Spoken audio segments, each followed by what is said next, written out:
Hey, now it's the Rob from 106.1 KISS FM here with my tag team partner in podcasting. Hey, what's up? Eric Cordes here with WKDQ. It's another week of the Enhancement talent. Fight, Eric, fight. I'm ready. Nice. I like that shirt. Looking good. And, so Friday, I wasn't around the office. We didn't get to really chat a lot about what was blowing up social media. So what should we talk about today? I don't know. I It is. I feel like there wasn't a whole lot of wrestling news this weekend. Everybody was talking wrestling news, and you know when everybody's talking about the wrestling business, then we ought to talk about it here on the Enhancement talent. Yeah, I don't exactly know where to take it, but out of left field, Hulk Hogan on Friday morning is wiped clean on the WWE website of the shop merchandise part of the Tough Enough page. He is gone. And we don't exactly know why immediately. That was like Thursday night. I didn't hear about it until Friday morning because I go to sleep really early. And then we find out it had something to do with a racist rant. But we hadn't seen anything yet. And then by the time we got off the air, I was starting to see excerpts from the Bubba the Love Sponge wife sex tape with Hogan. That thing comes back like every couple of years, and here it has been the biggest news out of that tape so far, and that is Hogan talking to somebody. Did we ever figure out who he was talking to in the video? I assume it was Bubba or his wife, but no, it doesn't. I haven't seen anything explicitly say who he was talking to. But speaking on our good friend Brooke and her music career and getting funded by some gentleman, and she was getting more than funded from what Hulk has to say. According to Hulk, but the bottom line of this, he used some language in there that just really uncalled for. Indefensible. I mean, inexcusable. And not only that, it's like I almost wanted to give him the benefit of the doubt, but when you use the N-word that many times, as freely as you do and the way you do, and then you precede it with "I'm a racist."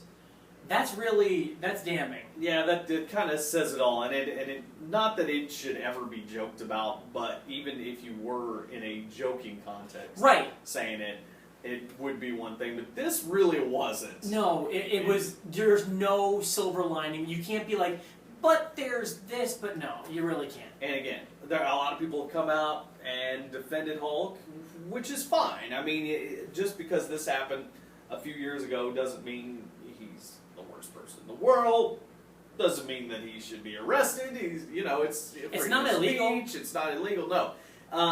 But what did happen was that he was erased clean from all the WWE things. And what I find a hard time with is the people that are saying that shouldn't have happened, because I totally get that. I 100% get him being, at least for the time being, taken out of anything WWE, WWF related. I mean, you're still going to see his matches on the network, whatever, but anything specifically dedicated to him or his, hosting duties. Any publicly traded company gets somebody on their staff, in a compromising position like this, they're going to be let go.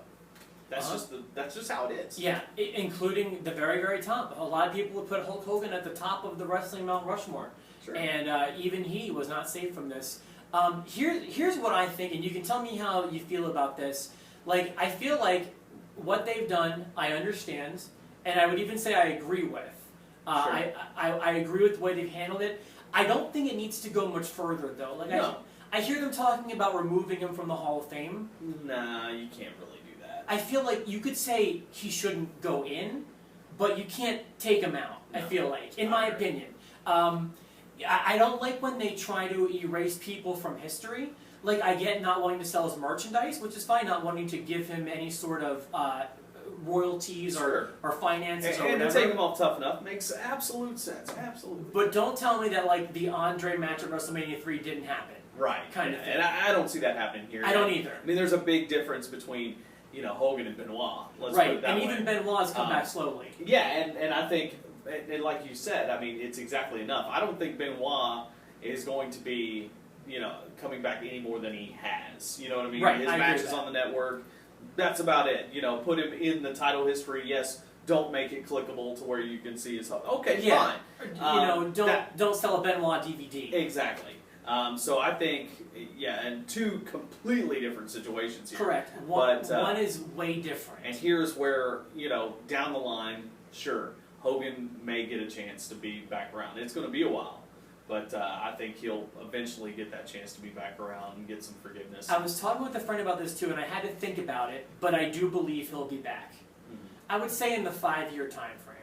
Let's talk about the people who have, defended Hogan as opposed to the people who are, 100% against Hogan. A lot of those people who were against him, people who were already against him, Scott Steiner, completely ranting about him. But, there has been some people to come to his support. Mm-hmm. Guys like Dennis Rodman, George Foreman, for example. Virgil.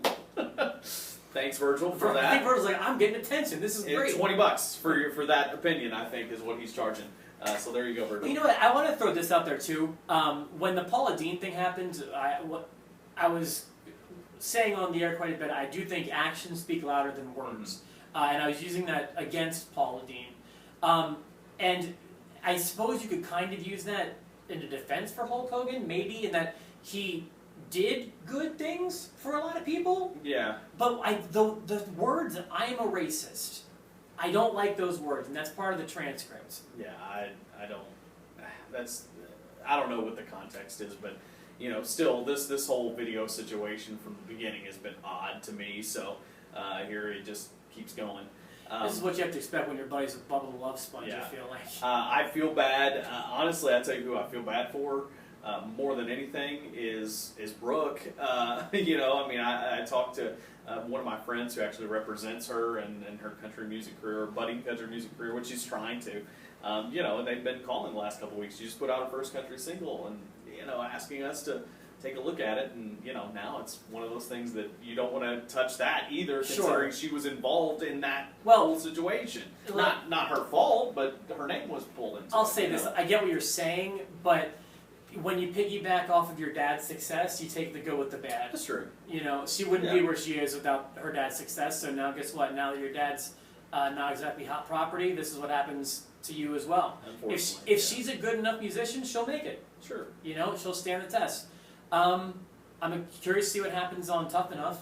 I already heard who's going home. Oh, you did? Hulk Hogan. Oh, yes. I hear the best there is, the best there was, and the best there ever will be, maybe sitting in his chair. I know that's your favorite. I know Brett's your favorite. But in this situation, in this format, I don't think he fits.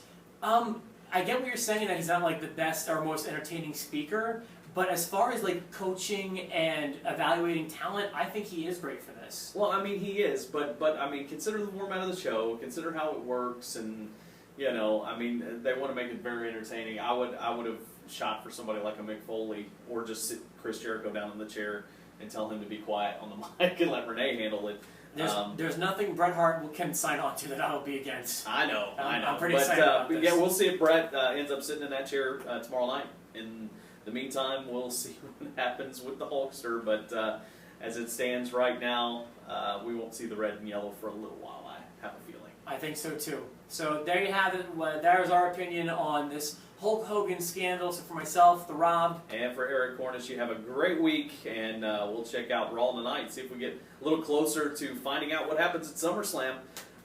Keep in touch with us at the E-Talent and subscribe.